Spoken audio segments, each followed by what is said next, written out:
000 agents dans Paris, quasiment jamais vu pour une contestation sociale. Ils ont été constamment pris à partie par les casseurs. Regardez ici, dans le 16e arrondissement, près du Trocadéro, les forces de l'ordre ont dû reculer face à l'agressivité des éléments radicaux. Et après le passage des casseurs,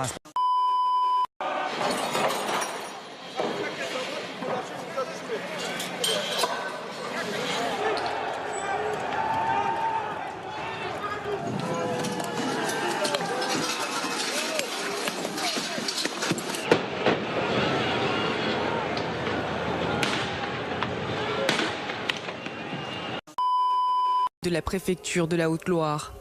Certains ont même essayé de s'introduire dans le bâtiment. Des pneus ont été déversés dans la cour et des projectiles envoyés. Pour repousser les manifestants les plus virulents, les gendarmes ont dû faire usage de leurs matraques et de gaz lacrymogène. Elle est exsangue, les signes de violence sont encore visibles dans le cœur de Paris.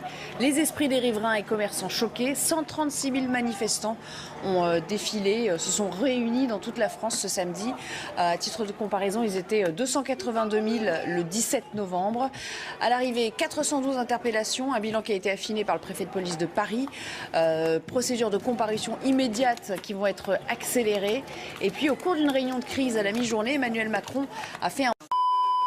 Au Puy-en-Velay, en Haute-Loire, les manifestants s'en sont pris à un symbole de l'État et ont tenté de forcer l'entrée de la préfecture. Échauffourée également en Avignon, où les forces de l'ordre ont répliqué à coups de gaz lacrymogène. Mais la détermination des Gilets jaunes à faire plier le gouvernement reste intacte. Une marée humaine jaune fonce sur les forces de l'ordre.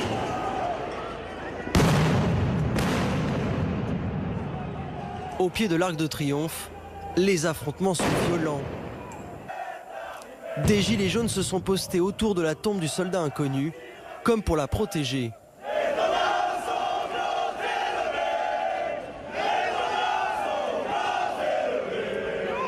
Mais juste à côté, un petit groupe se sert de barrière pour dresser des barricades sous le monument historique.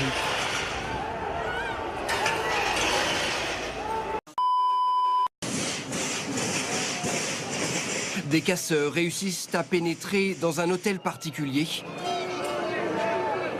Ils y mettent le feu. Au fil des heures, les scènes de guérillas urbaines se multiplient et surtout se propagent à d'autres quartiers de la capitale. Des groupuscules cagoulés, visiblement habitués à cette violence urbaine, se dispersent et prennent pour cible des endroits symboliques. Près de la place de la Concorde, une boutique de luxe est détruite.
on est passé à la rage.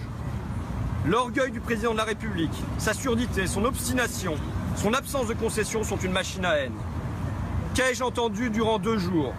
Il va terminer comme Kennedy. Si je le croise, tant pis, je monterai en prison. Vous voyez la croix sur le terre-plein? Il va finir pareil. Ces mots sont prononcés par des intérimaires, par des retraités paisibles, des habitants ordinaires. Et durant 2 jours, je me suis appliqué à les tempérer, à argumenter, à modérer. La violence ne mène à rien. Que disent les Français que j'ai rencontrés? Que M. Emmanuel Macron doit maintenant partir. Qu'il doit partir en auto, en moto, à cheval, en trottinette, en hélicoptère, mais qu'il doit partir. Qu'il doit partir avant de rendre notre pays fou. Fou de rage, complètement fou. Qu'il doit partir pour ramener la paix sociale, la concorde nationale.